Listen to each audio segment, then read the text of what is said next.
Zou, allez, c'est parti, un nouveau chat ActuSite Club Patrimoine. Et vous le savez, on est en pleine période fiscale, donc au moment, je l'ai déjà dit, où on n'a que l'impôt et les eaux. J'aime beaucoup cette phrase.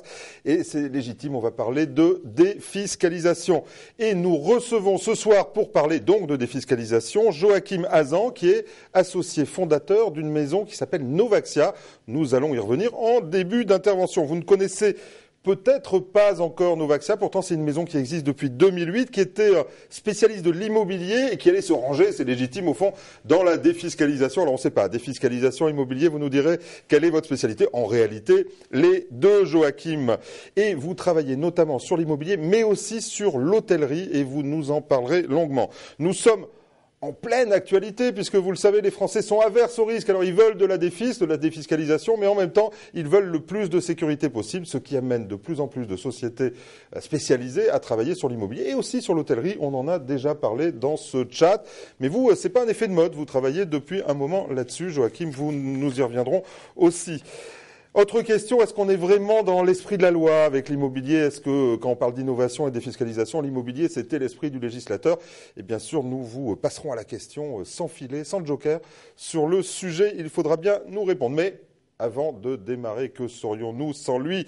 Notre geek déjanté, le patron d'ActuSite, la coquinant Georges Delataille, qui, comme à chaque fois, va nous fixer la règle du jeu ou la règle du chat. Georges, c'est à vous. Bonjour Jean-Pierre, à coquinant. Chaque semaine, ça change. Oui, parce que vous êtes avec moi. Exactement, c'est pas très flatteur pour vous. Ah mais pas mal. Le fonctionnement du chat est toujours aussi simple. Vous pouvez poser toutes les questions que vous voulez dans la zone sous la vidéo. Les questions arrivent en direct sur nos écrans. On a déjà eu plus de 50 questions posées, donc ça démarre très fort. Donc on compte sur vous pour aller encore plus fort pendant le chat. Merci Georges, allez c'est parti. Moi je n'ai droit qu'à 3 questions, vous le savez, après c'est à vous de jouer, alors continuez, 50 questions c'est beaucoup, mais nous allons répondre à tout bien sûr. Joachim, bonjour. Bonjour. Merci d'être là avec nous au plateau. Avec plaisir. On va peut-être commencer par faire connaissance si vous voulez bien. Donc qui êtes-vous vous-même, Novaxia, et comment en êtes-vous arrivé là, puisque spécialiste de l'immobilier, défiscalisation? Oui, alors moi je suis expert comptable de formation, peut-être on peut remonter là-dessus.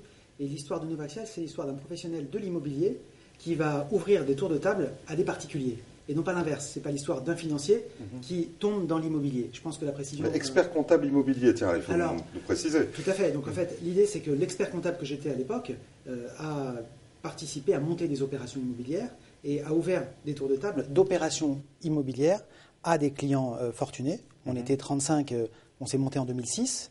35, il faut vérifier vos fiches, Jean-Pierre, parce que ce n'est pas 2008, c'est 2006. Ah, c'est vous qui... Je suis désolé, écoutez, voilà, vous êtes plus vieux que je n'imaginais, donc j'en suis très heureux et flatté, mais ça y commence, ça va mal se passer. Je vous réserve quelques réflexions. Vous avez le droit, vous avez le droit. Donc, 35 en 2006, et aujourd'hui on est 2000, je fédère 2000 investisseurs avec mon équipe. Vous n'êtes pas 2000 chez Novaxia. On est 25. On est 25 investisseurs, 25 collaborateurs, uniquement dédiés à l'immobilier. 330 millions d'euros d'opérations immobilières pilotées depuis l'origine. Donc ça fait plus de 60 000 mètres carrés réhabilités ou construits. Et l'originalité, c'est aussi que moi j'investis mes modestes deniers personnels dans chaque tour de table. Donc je ne viens pas raconter l'histoire d'une société de gestion où on a, entre guillemets, les bons investissements sont pour les clients.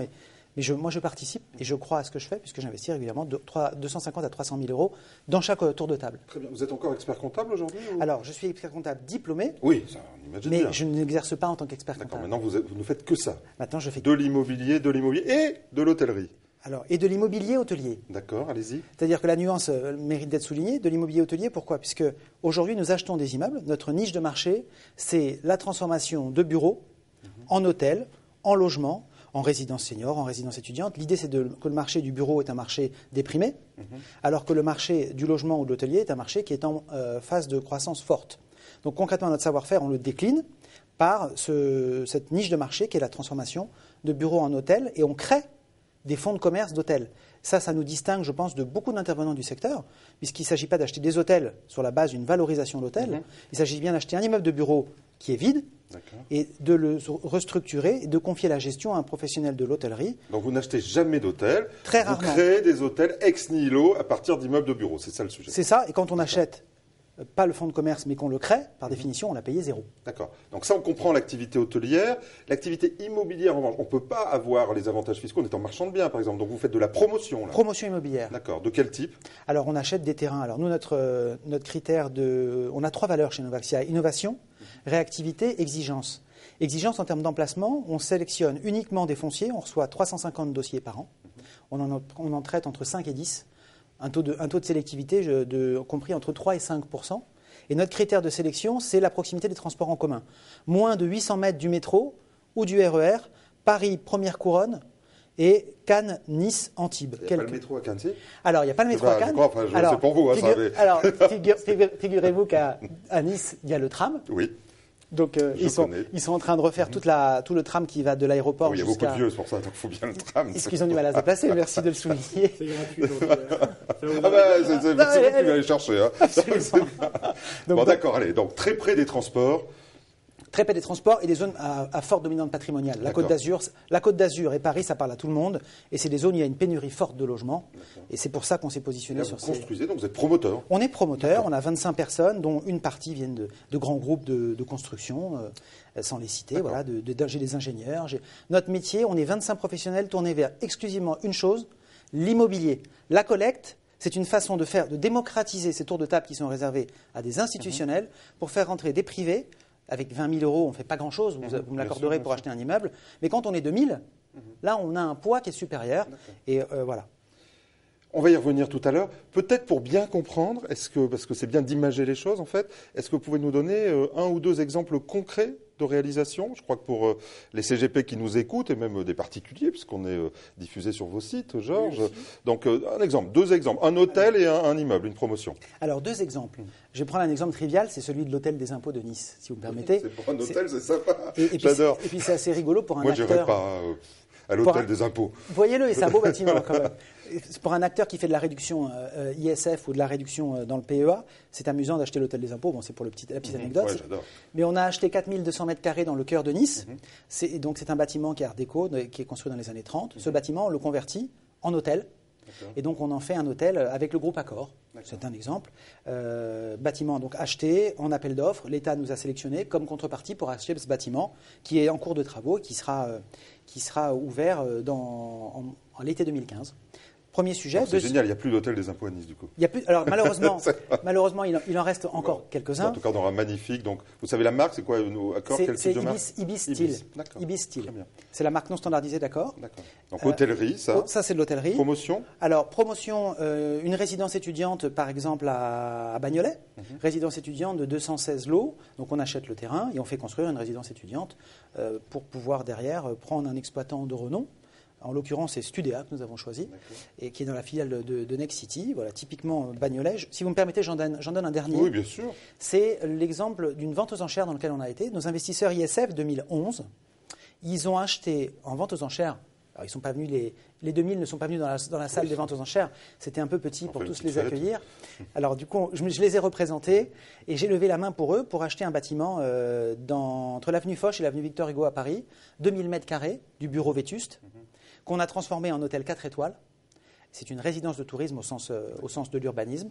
Et là, pareil, on va prendre un groupe pour le gérer, c'est le groupe Elegancia. Et ce groupe hôtelier va nous permettre de générer de la plus-value parce qu'on a créé ce fonds de commerce. Et en aucun cas, on confond tous les métiers. On ne sait faire qu'une seule chose, malheureusement, que de l'immobilier. Oui, c'est bien. C'est déjà pas très mal. C'est une belle adresse que vous nous donnez là, effectivement. On va y revenir, je suis sûr qu'il y a plein de questions. J'ai encore droit à une question. Donc, pour être très pratico-pratique, sur quel type de véhicule d'investissement proposez-vous aux investisseurs de venir? Est-ce que ce sont des fonds ou est-ce que ce sont des tours de table? Enfin, racontez-nous.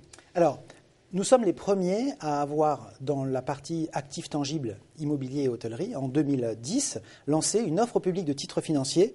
Les véhicules sont des sociétés commerciales. C'est des sociétés en commandite par action. Ce ne sont pas des FCPR, ce ne sont pas divers véhicules du private equity, ce sont des sociétés commerciales qui font une offre au public de titres financiers. Et l'idée, c'est que chaque année, on a rajouté des PME. Cette année, il y en a 9 dans notre offre qui s'appelle Novaxia Immo Opportunité 3. Et on va mutualiser l'investissement de l'investisseur sur les 9 PME. C'est une holding. Alors, ce n'est pas une holding, c'est une offre liée. D'accord. C'est-à-dire qu'on a un prospectus AMF. Pas trop technique, mais on a un prospectus une société AMF qui vient au-dessus et qui vient investir dans 9 différentes sociétés. Je dirais plutôt qu'on investit dans un panier de sociétés. D'accord. Donc, si on investit 90 000 euros, le ticket il y a un gagnant. Frère expert comptable qui a eu des problèmes là-dessus. Vous n'êtes pas dans ce Alors, genre de choses. on en parle beaucoup, c'est Finaria, on le sait, mais avec beaucoup. Parce qu'en fait, il n'investissait pas assez vite. Voilà. Alors, l'idée, c'est que ce n'est pas des holdings animatrices, c'est le sujet de Finaria. Là, on est directement exactement les 90 000 euros qu'on investit. J'ai 10 000 euros dans chaque PME sous-jacente et j'ai dans mon attestation fiscale, j'ai bien... Donc vous investissez tout de suite, c'est ça le sujet. C'est immédiat. Il n'y a pas de délai. Non, c'est investissement immédiat dans des PME, Très pas bien. dans des holdings. Je crois qu'on a compris, ça va, sur la base. Et vu le nombre de questions, Georges, c'est à vous, allez-y. Oui, les premières questions, c'est sur votre expertise et sur l'expertise immobilière de vos équipes. C'est-à-dire finalement, comment est-ce que vous achetez? Pourquoi est-ce que vous êtes meilleur que les autres? Est-ce que vous avez sur les programmes, vous avez déjà parlé, comment est-ce que vous pouvez montrer si vous achetez plus cher, moins cher, voir un peu pourquoi les gens devraient vous faire confiance. Allez, ça commence toujours comme ça avec les internautes. Ils ont besoin d'être rassurés. Pas trop long là-dessus, mais qu'est-ce qui fait que vous êtes légitime sur ce marché, compte tenu de votre track, comme on dit dans le métier? Alors, déjà, ce qu'il faut bien voir, c'est que nous ne sommes pas un acteur généraliste. Nous sommes un spécialiste. Donc, l'idée, la légitimité, on l'a choisie comment? En se spécialisant sur un secteur, l'immobilier, qu'on décline sur l'immobilier d'hébergement ou l'immobilier de hôtelier. Donc, typiquement, les 25 personnes qu'on a ne sont pas dispersées sur plusieurs secteurs. Elles sont focalisées sur l'immobilier. Et du matin au soir, on ne fait que analyser, processer, faire des travaux sur un seul sujet, l'immobilier. Donc, 25 personnes, des ingénieurs, des gens qui sont uniquement des professionnels de l'immobilier. Premier sujet. Deuxième sujet, on a au sourcing une centaine d'apporteurs d'affaires qui nous ont identifiés. Et on gagne régulièrement des appels d'offres de la mairie de Paris, des appels d'offres de l'État, des appels d'offres privés. Donc, on reçoit 350 dossiers par an. 350 dossiers par an, à nouveau, on en achète. Je crois, si vous voulez bien, ce qu'ils veulent dire, parce que je les connais bien, oui. Ils sont là, oui. Ils sont tous là. La question, c'est, l'immobilier, c'est un métier d'acheteur. Il faut bien acheter. Alors, qu'est-ce qui fait que vous avez la légitimité? Parce qu'il y a plein de gens en face de vous. On connaît des grandes maisons dans le métier de la gestion de patrimoine, Primonial, la Française, etc. Qu'est-ce qui fait que vous êtes un bon acheteur? Alors, on est un bon acheteur parce qu'on va dans des niches de marché. Très concrètement, on va sur de la transformation de bureaux en hôtels, bureaux en logement. C'est un marché qui est trop complexe pour les acteurs qui ne sont pas structurés. 2-3 personnes qui achètent de l'immobilier, c'est trop complexe puisqu'il faut faire des travaux importants, il faut identifier les fonciers, déposer des permis, et qui est trop sur mesure, trop, entre guillemets, haute couture pour les gros opérateurs qui ont autre chose à faire puisqu'ils industrialisent leur process. Donc on est sur une niche de marché. Qui dit niche de marché? J'étais avec des gens récemment qui font votre métier, pour eux, pour compte propre, et ils me disaient c'est très difficile aujourd'hui de trouver des produits dans cette notion-là de transformation d'un immeuble de bureau en... Alors c'est quoi? Parce que vous êtes vous avant et qu'il n'y a plus rien pour eux? Alors, c'est parce qu'on a, je pense, une technicité, on a un réseau d'apporteurs d'affaires qui est pertinent. Il y a beaucoup d'immeubles sur le marché aujourd'hui? Alors moi, je vais vous donner des exemples très concrets plutôt que des belles promesses. Bien sûr. On est en train de commercialiser 2 opérations. On a acheté 4000 m² derrière le parc Montsouris à Paris. Voilà, on a acheté ça donc il y a quelques mois, une opération, donc 4000 m² de bureaux. Le bureau Parc Montsouris, Paris 14e, ça n'a plus de sens. On voit que les bureaux parisiens, les quartiers se regroupent, le QCA se regroupe, se concentre. QCA. Le quartier central des affaires Merci. se regroupe, se concentre, c'est le 8e, c'est près dans le cœur de Paris. Oui, ou alors c'est Saint-Denis. Ou alors c'est carrément, voilà, oui. très juste, ou alors c'est carrément Saint-Denis, parce que là on est sur des sujets de back-office, sur des sujets. Donc, et l'idée c'est qu'entre les deux, des immeubles comme le 14e, 4000 m² achetés à 3500 € du mètre carré, ça c'est quelque chose de tangible qui est en cours de commercialisation. Autre exemple tout bête, on a acheté, alors vous allez rire, parce que vous allez me dire que c'est le centre des contraventions. Ah ben décidément, vous êtes spécialisé, on fait justice. Ça m'arrange. On fait plus justice. d'hôtel des impôts, plus de contredanse, on est au top. Alors malheureusement, l'État va regrouper ses services à Pantin. L'État va regrouper ses services à Pantin et va déménager. On a acheté un immeuble de 4000 m², 64 boulevard de Belleville. 64 J'y suis allé, je me souviens. Voilà. Eh bien, moi aussi, j'étais un bon client. Et l'idée, c'est que maintenant, ce bâtiment qui est loué à l'État français, on l'a acheté avec une rentabilité acte en main de 8,66%. D'accord. Et vous allez faire? Et on va percevoir les loyers. Et quand l'État va quitter les lieux, parce qu'ils ont programmé leur départ, nous allons transformer cet immeuble de bureau en logement. 61 logements. Mais entre-temps, alors... Ça rentre dans la défiscalisation? C'est un peu marchand de biens quand même, alors, ça, non? ça, c'est typiquement, vous avez parfaitement raison, ça c'est notre offre PEA. D'accord. Dans notre offre ISF. C'est notre histoire, voilà. Tout à fait. On a 2 véhicules, immobilier ISF et immobilier PEA. Très bien, on va avancer parce que vous savez, on a déjà passé un quart d'heure ensemble, donc il nous en reste un quart d'heure. Georges, on a plein de questions. C'est clair qu'on est vraiment sur l'offre ISF. On dit, finalement, qu'est-ce que vous proposez, pour quel ticket, pour quelle durée, quelle rentabilité, quels frais? On a vraiment l'ensemble du panel. Peut-être qu'on peut faire un peu d'histoire, puisque vous avez un track, vous avez une histoire. Donc racontez-nous déjà les offres des années précédentes, ce que c'était, puis on ira tout de suite derrière sur l'offre de cette année. Tout à fait. Alors, à nouveau, je repars du point de départ. J'investis, moi, dans ces tours de table, grosso modo, entre 200 à 300 000 € par millésime. comme par hasard, Vous perso. ma société. Oui. On nous dit que vous êtes très riche. Écoutez, Tant mieux, écoutez, j'y travaille. Je sens les jaloux, là. Écoutez, j'y travaille et je travaille aussi à enrichir les investisseurs. Très bien. Allez, on y va. Et la preuve en est. Donc vous mettez votre argent. Je vais vous donner quelques chiffres. 18 structures montées depuis qu'on existe. À ce jour, aucune des PME, c'est des éléments qui sont vérifiables, il y a un commissaire aux comptes, aucune structure n'est déficitaire. Aucune. Donc vous avez de la rentabilité en cours d'opération. Souvent on a ce qu'on appelle une courbe en J, c'est-à-dire qu'au début on commence à perdre. Vous non. Vous savez, la courbe en J, c'est une bonne façon d'expliquer qu'on se revoit dans 5 ans. Ne soyez pas méchants avec vos concurrents, restons sur votre... Vous n'avez pas de courbe en J. Bon, voilà. Alors je dirais que la montée en puissance des opérations, elle se fait très rapidement. Et je dirais que je fais attention à ces deniers, à ces fonds qui me sont confiés, comme les miens, parce que j'en investis une partie. Voilà. Je pense qu'il faut retenir, sur les 18 PME, aucune n'a été déficitaire à ce jour. Donc, on a su créer de la valeur immédiatement. Pourquoi ? Parce qu'on a un pipe de dossiers. On a un carnet de commandes, entre guillemets, de dossiers qui est important. Et on est identifié comme un acteur qui va se positionner sur les dossiers. On a un cycle de décision qui est relativement rapide. Et vous me demandiez tout à l'heure, je reboucle avec votre question tout à l'heure, pourquoi est-ce qu'on a une façon de se positionner différente ? C'est qu'on est un petit Zodiac, on n'est pas un gros paquebot. Donc, quand il faut se décider, nous, en quelques jours, on réunit le conseil de surveillance et on achète les immeubles. Vous avez historiquement toujours fait ce système d'investir sur plusieurs structures en même temps Alors, ça va être votre mode de... Depuis l'origine, on crée des sociétés commerciales. Sociétés en commandite par action. Plusieurs sur chaque campagne. Sur chaque campagne, depuis qu'on existe, on a levé 50 millions d'euros auprès de 2000 investisseurs depuis qu'on existe, depuis 2006, et 2008, la loi TEPA. Et cette année, on va lever 50 millions d'euros, c'est-à-dire l'équivalent du montant qu'on a. Vous doublez votre collègue historique. En un an, vous allez faire autant que depuis le début. 2006, j'ai de la mémoire. Tout à fait. Et vous me disiez tout à l'heure, j'ai aussi de la mémoire, que vous aviez managé 300 et quelques millions d'euros. 330 Donc ça, vous faites du levier sur chaque opération. On endette les structures. Évidemment, ce n'est pas les souscripteurs qui s'endettent, c'est la structure qui s'endette. Et évidemment, ils ne prennent aucune responsabilité sur l'endettement. C'est la société qui va s'endetter. Quel niveau de levier vous avez à peu près ? Ça dépend des opérations. On va dire entre 2 et 3 fois, donc entre 50% et 66% de levier. L'idée, par rapport à la question que vous posiez, notamment sur combien ça me rapporte tout ça, je pense que c'était la question. Quel rendement vous attendez ? Alors, on nous redemande. Bien sûr. Aucune structure déficitaire, donc je pense que c'est lié au fait que notre politique de frais, elle est raisonnable. Et on sert. On y reviendra, mais 4 à 6% voilà. par an. Soyons pratico-pratiques.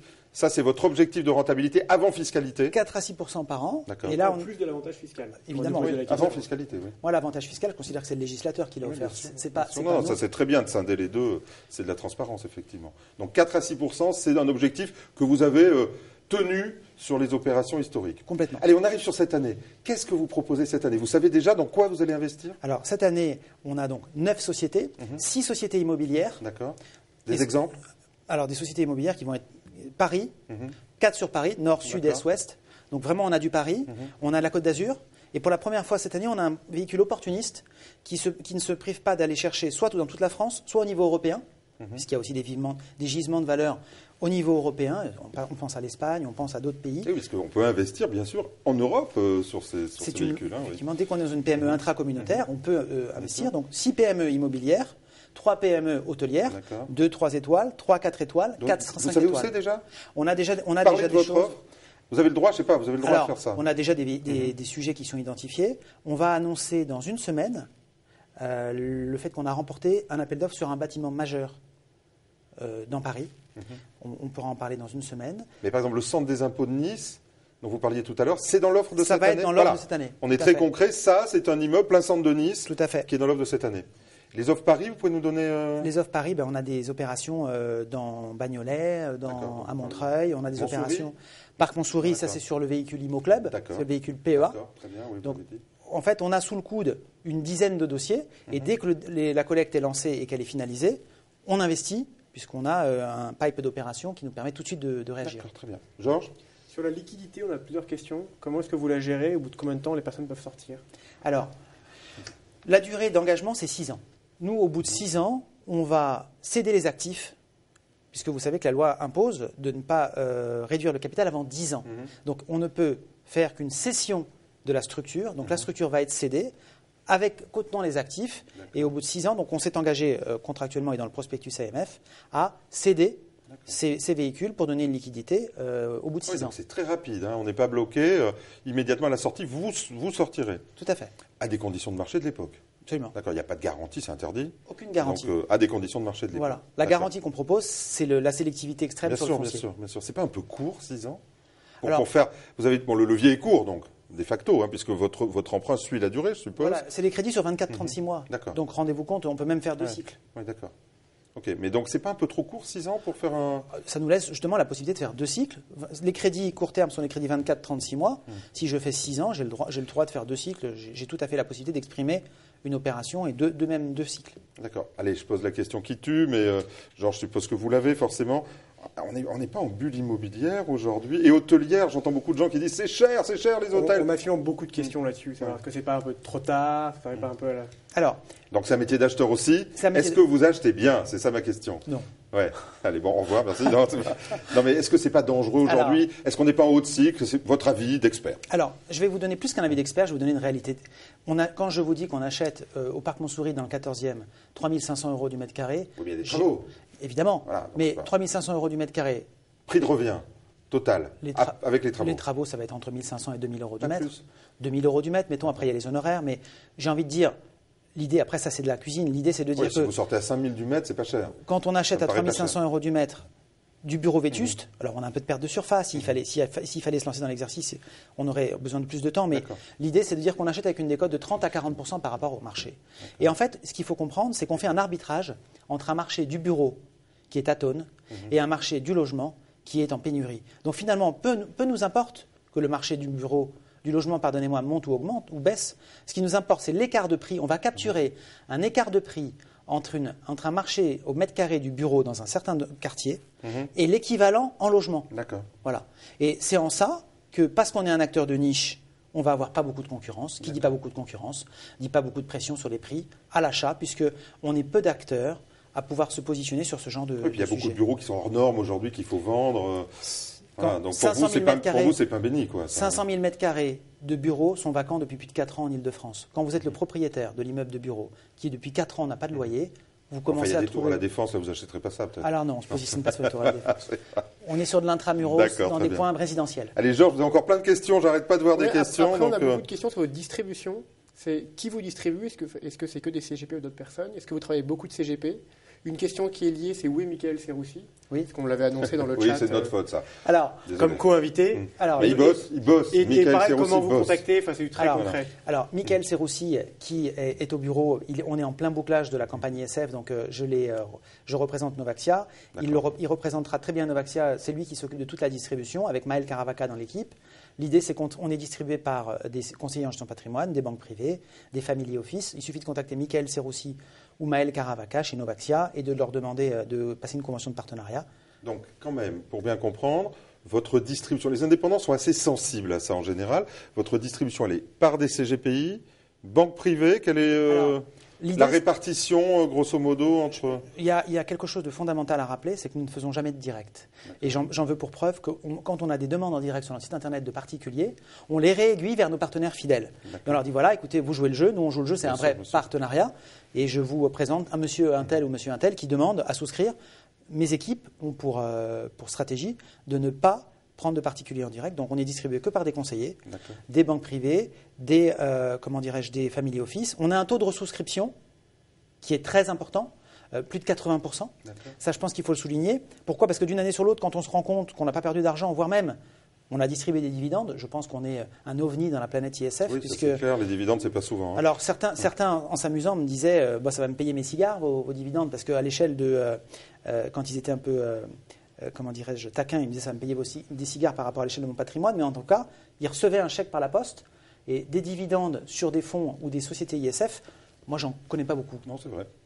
Alors, il y a des questions aussi sur la structure, sur les frais, peut-être, Georges, là-dessus? Oui, effectivement, d'abord, c'est finalement, est-ce qu'on choisit dans les différentes sociétés dans lesquelles on investit ou est-ce qu'on investit toujours dans toutes? Quels sont les frais? Quel est le ticket minimum? Alors, pour des raisons d'équité entre les investisseurs, on ne choisit pas. On est réparti sur 9 sociétés. Quelqu'un qui mettrait 90 000 € à 9 fois 10 000 €. Et on ne peut pas dire, tiens, moi, je préfère la Côte d'Azur. Voilà. Autre question? Alors, la structure des frais. Comment vous gagnez votre vie? Souvent, c'est une question qu'on pose. On a souvent reproché à l'investissement fiscal, entre guillemets, d'être trop chargé. Et puis, on est à la période de la transparence. On demande aux indépendants d'être transparents. Alors, racontez-nous comment ça se passe. Alors, je vais faire mon commercial, entre guillemets, Vous avez même raison, si c'est pas vous êtes là pour ça, bien même sûr. si c'est pas comment dirais-je, ma mission chez Vous Novaxia. aimez vos produits. Parce que ma mission chez Novaxia, c'est de trouver les terrains et les immeubles. D'accord. Et donc de venir représenter la société de gestion de portefeuille qu'on est depuis quelques semaines. Je rappelle d'ailleurs que vous êtes, juste une parenthèse, vous êtes vraiment dans la loi, puisque la nouvelle loi impose aux gens qui font des tours de table d'être société de gestion. Vous êtes bien société de gestion. Voilà, on est tenu au 22 juillet 2014 de se mettre en conformité avec la directive AIFM. Et comme nos tours de table comportent 2000 personnes, on est bien obligé et on s'y soumet bien volontiers. Donc, par rapport à la structure de frais, le point là-dessus, c'est là où je vous disais que j'allais faire mon commercial. J'ai presque envie de vous dire, combien ça coûte, c'est une chose, combien ça rapporte, c'en est une autre. Oui, mais ça suffit plus. Alors, je le comprends, mais si vous me permettez, je recommence par là en disant finalement, quand on est d'un très bon gestionnaire et qu'on a 5% de frais par an, plus 2% dès qu'on va se promener, plus 3% dès qu'on va faire le tour du pâté de maison, même si on est un excellent gestionnaire, on est dans un système qui ne permet pas d'exprimer de la performance. Et c'est parfois la limite de l'exercice quand on est un gestionnaire qui est comment dirais-je, sous le fardeau des frais. L'idée, nous, les frais, c'est très clair. On prélève donc 90 000 euros par structure. Donc 90 000 euros. C'est des frais fixes pour rémunérer le travail de gérance de ces structures. Et avec cette rémunération, qu'est-ce qu'on fait ? On pilote les opérations, on anime la recherche de terrains d'immeubles et on fait tout le processus. 90 000 euros par structure en dessous. Tout à fait. Donc 9 fois. Voilà, et 90 000 euros rapportés aux 2,5 millions de chaque... Par structure. Par structure. D'accord, très bien. Pas plus. Pas plus. Ça, c'est des frais d'entrée, c'est quand vous lancez l'opération. Ça, c'est des frais pour le gérant, pour le pilotage. Ouais. Les frais d'entrée sont intégralement reversés au conseiller. On gagne pas... Et après, sur en cours, dans la durée. Alors, sur la partie upfront, on reverse tout au CGP. Et sur la durée, Novaxia Asset Management reverse en fonction, comme tout le monde, du barème de collecte. Entre les gens qui nous collectent 3 millions ou 4 millions d'euros ou les gens qui nous collectent 50 000 euros, on a un barème qui est progressif. Et c'est Novaxia Asset Management qui reversera... 90 000 euros, c'est par an C'est par an. D'accord, oui, pour être clair. Oui, c'est des frais pour gérer la société. Parfait. Est-ce que vous avez une rémunération sur le succès, sur la rentabilité des opérations ? Et comment ? Et tant mieux. On va jusqu'à 4%. 100% est pour l'investisseur. Et au-delà de 4%, on prélève 33% de la plus-value. D'accord. Et ce schéma, là où il est vertueux, c'est qu'on estime que les 4 premiers pourcents plus la réduction ISF, il faut que l'investisseur retrouve sa mise de fonds. Nous, on ne sera pas le prochain Google, entre guillemets. On veut faire juste un retour sur investissement de bon père de famille. Et l'idée, c'est qu'il y a un alignement d'intérêt. Au-delà de 4%, il y a un partage. Donc, on pédale tous dans le sens d'aller créer de la valeur. D'accord, très bien. Donc c'est clair, voilà, vous nous avez dit les choses. Presque hedge fund, en fait. Alors, fonds d'arbitrage. Oui, non, mais je veux dire, dans la logique de rémunération, vous êtes assez proche de ce que font les hedge funds. Donc, au fond, ça peut avoir du sens et au moins c'est transparent. Ça se mérite là. Georges, 3 minutes. Oui, là, non, je pense que votre ordinateur est planté, Jean-Pierre. Vous n'avez pas les questions. Non, les dernières questions sont dit finalement, est-ce que votre fonds ne s'adresse pas aussi à des non-résidents parce que l'intérêt fiscal se situe en deuxième partie ? Alors, effectivement, déjà... Notre propos, c'est de plus en plus d'aller vers du non fiscal, puisque quand on fait les choses bien, finalement, est-ce qu'on a vraiment besoin de la bonne rentabilité, donc voilà. Est-ce qu'intrinsèquement, nos performances ne permettent pas justement de se désimmuniser du fiscal ? On était sur l'ISF. L'ISF, c'est 50%. D'ailleurs, ça va avec une des questions qui dit s'il n'y a plus de fiscalité demain, s'il n'y a plus d'avantages, donc au fond, vous êtes en train de vous préparer à ça. On est passé de l'ISF au PEA et demain, maintenant, on va faire des véhicules non fiscaux. Tout simplement parce que si on fait bien les choses, il n'y a pas de raison qu'on ne puisse pas... Vous avez droit à une question, Georges, encore. Si vous me permettez... Oui, je vous en prie, c'est votre émission. J'aimerais parler de la philosophie de tout ça parce que... vous avez 2 minutes, donc il faut y aller. On se disait en off, est-ce que tout ça, c'est dans l'esprit de la loi ? Oui. Moi, j'ai constitué cette société en 2006. Aujourd'hui, j'ai 25 salariés.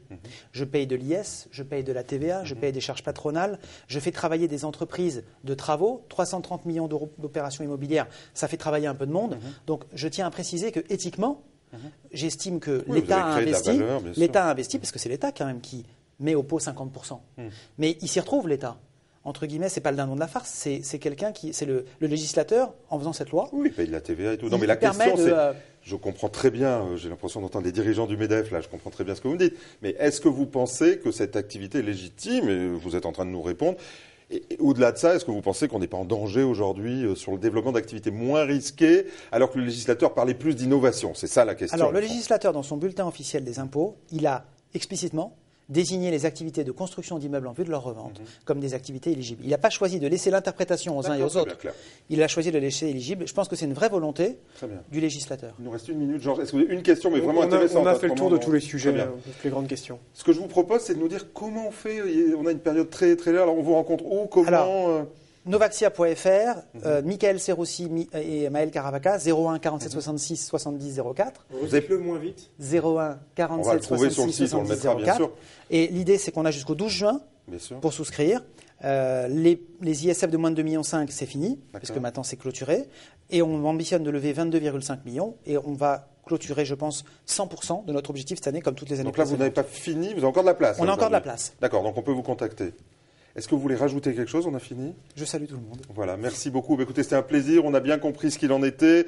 Vous êtes donc une société qui a quand même presque 10 ans, 8 ans. Hein, donc voilà, vous êtes présent à Patrimonia. Vous nous le disiez aussi en off tout à l'heure. Donc on peut venir vous voir. Novaxia, eh bien, longue route, bon chemin et accompagner longtemps les indépendants dans les opérations immobilières et hôtelières. On va vous suivre de près et on vous retrouvera sur Club Patrimoine et bien sûr sur ActuSite. Merci à vous d'être toujours aussi fidèles, de plus en plus nombreux. Georges me le dit et je sais qu'il ne ment jamais. Donc on se retrouve, non pas la semaine prochaine, il y a un pont, mais dans 15 jours, on ne sait pas encore exactement avec qui, mais suivez-nous attentivement sur Club Patrimoine. À bientôt et comme dirait Bogdan, gardez-vous bien.